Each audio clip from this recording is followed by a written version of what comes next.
नमस्कार दोस्तों, सलून में आपका स्वागत है। क्या लग रहा है सर, अभी से जैसे 2024 आ रहा है और बीजेपी अभी से दावे कर रही है कि 2024 में फिर से मोदी लहर। जर्नलिस्ट महोदय, आपके चैनल को नमस्कार करते हुए मैं कहना चाहूँगा कि ये जो दावा है ये मनी का दावा है। इसीलिए मैंने कहा 3M, मनी, माफिया और मीडिया। आज जो सत्ता है वो बहुत ही ज़्यादा मगरूर और बहुत ज़्यादा घमंडी और बहुत ज़्यादा अपने आप को ये समझ ली है कि मैं ही हूँ तो कोई और दूसरा नहीं हो सकता। तो इस तरह से मोदी है तो मुमकिन है, मोदी भक्त की जो बात हो रही है। आज जो मीडिया 1 साल पहले, 6 महीना पहले ये प्रिडिक्ट कर रही है, ये जो है कर रही है कि ये जीत रही है 400 से ऊपर। किस बात का? क्या जनता ने उनको मैंडेटरी दिया है? क्या जनता काम पे सर चुन रही है ना, काम देखिए जनता तो भी तो चुन रही है। देखिए, एग्जिट पोल जो है किसी कुछ एक नमूना लिया जाता है, ठीक है, जो अंधभक्त लोग हैं और जो उनके साथ हैं उनके लिया जाता है, लेकिन पूरी जनता के मन को तो फिर आप गुप्त मतदान क्यों करते हो?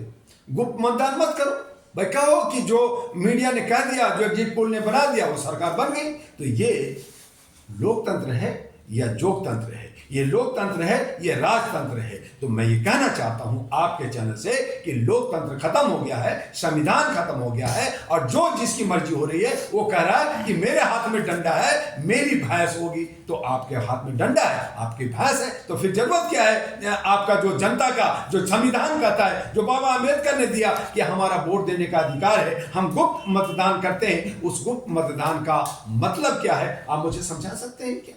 जब पहले ये एग्जिट पोल हो जाएगा तो गुप्त मतदान करने की क्या जरूरत? फिर खुल्लम खुल्ला करो ना कि सबका मोबाइल दाबो जी, कौन कौन मोबाइल से कौन कौन किसको वोट देता है, पता चल जाएगा कि जनता ने इतने मोबाइल से बटन से दबा दिया, इतना इनको वोट दे दिया। आप पूछ लीजिए कि भैया इस मोहल्ले में इतना बीजेपी के, इतना कांग्रेस को, इतना फलना को, तो आप क्लियर कर दो।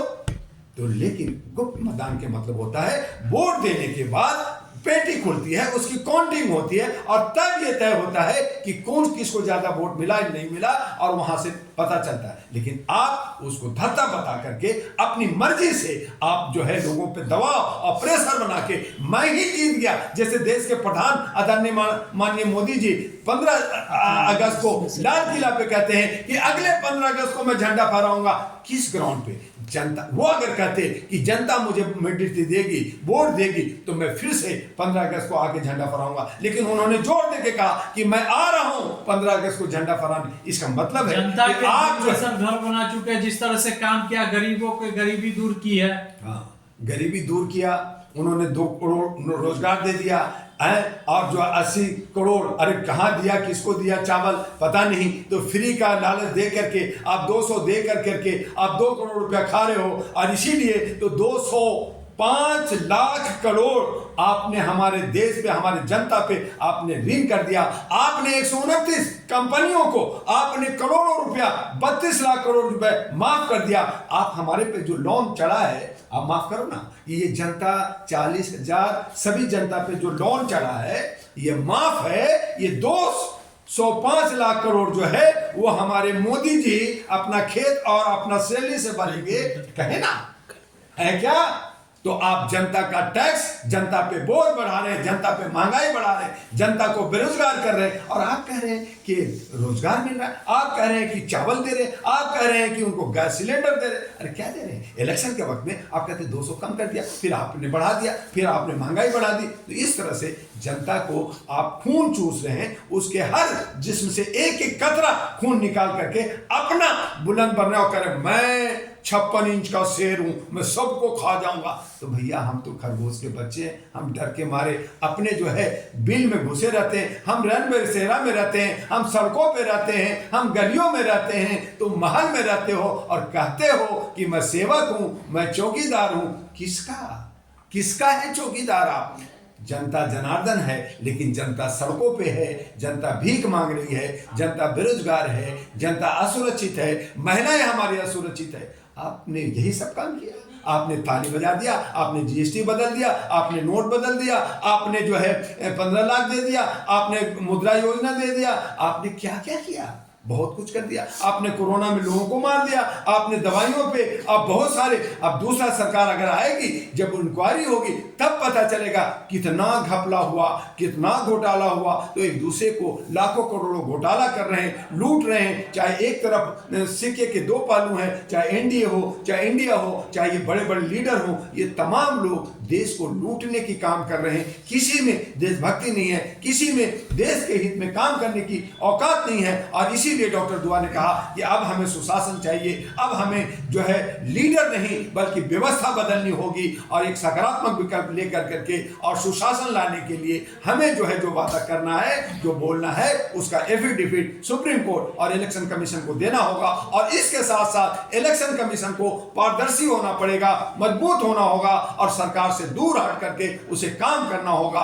तभी हमारे लोकतंत्र बचेगा और ये हमारा संविधान बचेगा। अन्यथा हम सब जैसे गुलाम थे 1500 साल पहले, अंग्रेजों के वक्त, मुगलों के वक्त में, और अभी भी हैं और आगे भी हम रहेंगे। और हम सब बहुसंख्यक खाली नारा लगाते रहेंगे, घंटा बजाते रहेंगे। मोदी जी देश को लूटे नहीं, देश का नाम रोशन किया है। देश विदेश में अभी राम मंदिर बन रहा है, फिर भी नाम हो रहा है कि एक जो मुद्दा होता था हिंदू मुस्लिम का, वो मुद्दा कहीं ना कहीं अब खत्म होता हुआ नजर आता है। सभी चुनाव, चाहे कर्नाटक हुआ या 5 राज्यों में हुआ, आपने सिर्फ मंदिर और मस्जिद की मुद्दा लेकर के शोर मचाते रहे। आज भी आप, अभी जो 2024 का इन्होंने जो सत्ता पक्ष में बैठे लोग हैं, ये लोग जो है राम मंदिर की मुद्दा लेके आगे जा रहे हैं।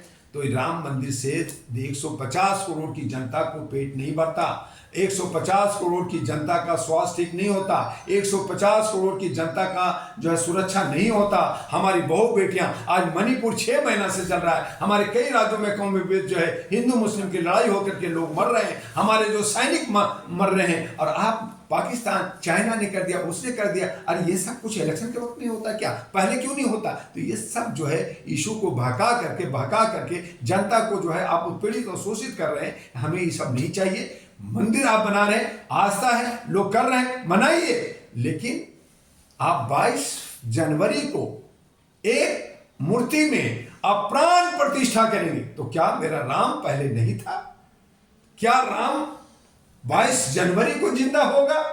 तो ये सवाल उठता है उस रामायण पे, उस रामायण की चौपाई पे कि हम में, तुम में, खड़कम में, सब में है भगवान, कण कण में है भगवान। तो कहाँ है भगवान? ये सवाल उठता है। वो भगवान आएगा 22 जनवरी 2023 को, और उसमें जो कलश और जो मूर्तियां और जो वहां जो दीपक जलाएंगे और जो प्रसाद चढ़ाएंगे, वो बहुत संख्यक होंगे।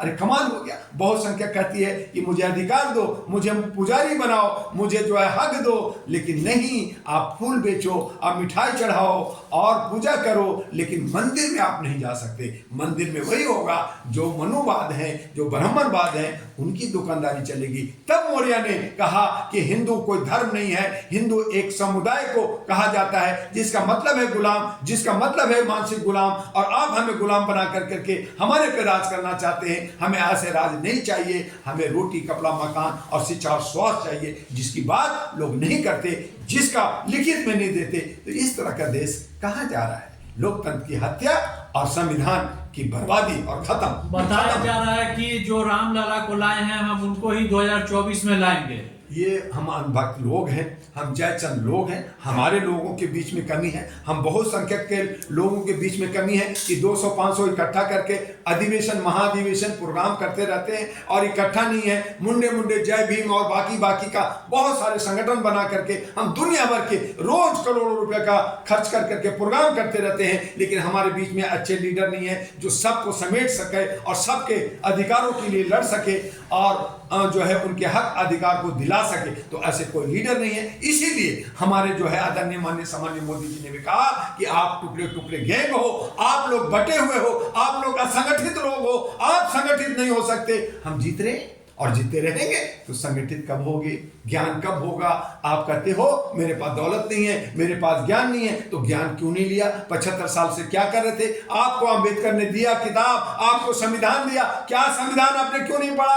आपने जो है पैसे भी कमाए, आपके बीच में 150 करोड़ में क्या आपके पास 272 लोग ऐसे नहीं है जो देश को संभाल सके? तो ये सारी चीजें बातें होती हैं काम के धरातल पे। ये सब बहुसंख्यक लोग, ओबीसी के लोग, दलित और शोषित लोग, मुसलमान और दूसरे कास्ट के लोग बटे हुए हैं। और आज जो तथाकथित लोग 2-3% लोग हैं आपको बांट रहे हैं। आज आप देखिए कि मुसलमान के अंदर भी पासमानदा और क्या क्या क्या क्या लेकर के उनको बांटने का, सुन्नी और शिया को बांटने का वो प्रयास कर रहे हैं। और वो किसी तरह से 1-2% वोट अपनी तरफ ले रहे हैं या उनको इतना बांट देंगे कि वो कोई सत्ता बना सके। तो नतीजा है कि आगे एक मुसलमान हो, चाहे दूसरा दलित हो, चाहे बहुसंख्यक हो, हर कोई बटा हुआ है। और बटा हुआ को कुछ नहीं मिलता, उसी को मिलता है जो आधी रोटी ले लिया। और आधी रोटी में आप टुकड़ा टुकड़ा ले लिया तो आधी रोटी जिसके पास वो होगा राजा। और तब मैंने कहा कि आपकी गलती की वजह से बीजेपी सरकार बनी है, आपकी गलती से आज मोदी जी कह रहे हैं तो हम मोदी हैं तो मुमकिन है। तो आपने उनको मौका दिया है, अब जरूरत है कि आप इकट्ठे होकर के उसका सामना कीजिए और अपने जनप्रतिनिधि चुनिए, अपने नौजवानों को चुनिए, अपने क्षेत्र से चुनिए। और जितने भी कॉर्पोरेट टाइप के लीडर हैं उन तमाम लोगों को, दल बदलू जितने लीडर हैं उन तमाम लोगों को आप हराइए। देखिए देश कहां से कहां पहुंच जाएगा, आपके सामने आएगा रिजल्ट। और ये करके तो देखिए। मनोज तिवारी जी भी बोले कि कांग्रेस में कोई उस तरह का चेहरा नहीं है और पप्पू ही रह गए हैं। बिल्कुल मनोज तिवारी जी भी ठीक कह रहे हैं। और जितने भी लोग हैं अपने अपने स्वार्थ देख करके, जयशंकर देकर जहां पर थाली में कुछ मिल गया उधर जाते हैं। जहां पे शादी ब्याह होता है, मंडप लगा रहता है, वहां कुछ लोग घुस करके खाना खा लेते हैं। तो ऐसे लोग बहुत सारे लीडर हैं जो वहां फायदा है। आज बीजेपी में जितने लोग हैं वो पहले कांग्रेसी लोग थे, जो कांग्रेस में हैं वो सब बीजेपी के और इनके उनके सब एक दूसरे के, मैंने कहा कि एक ही थाली के चट्टे बट्टे लोग हैं, एक ही बैगन के जो है ये जो लोग हैं। तो ये सब जो है कहीं ना कहीं हम जनता को बेवकूफ बना करके और ये जो है राज करना चाहते हैं। जनता को चाहिए कि सकारात्मक विकल्प लें, मानवता के आधार पे, ह्यूमैनिटी और इंसानियत के आधार पे। अहरा नेशनल पार्टी एनपी जो डॉक्टर दुआ के संरक्षण में बना है, जो 37 साल से काम कर रहा है, आप उसके साथ आइए और एक नया रोशनी, एक नया विकल्प के साथ देश को उन्नति की तरफ ले जाइए। क्या लग रहा है जिस तरह से कांग्रेस में कोई चेहरा नहीं, कहीं ना कहीं 2024 में भी अभी से हारती हुई नजर आ रही है। कुछ न कुछ योजना, जिस तरह भारत जोड़ो यात्रा की, तो उससे कोई खास बेनिफिट नहीं हुआ और 3 राज्य उससे भी छीन चुका। जर्नलिस्ट महोदय, आपने कहावत सुनी होगी कि सूरदास जो है जिस डाल पे बैठा उसी डाल को काट रहा है। कांग्रेस ने भी वही काम किया कि जिस डाल पे बैठा है वही काट रहा है। जो बीजेपी का मुद्दा होता है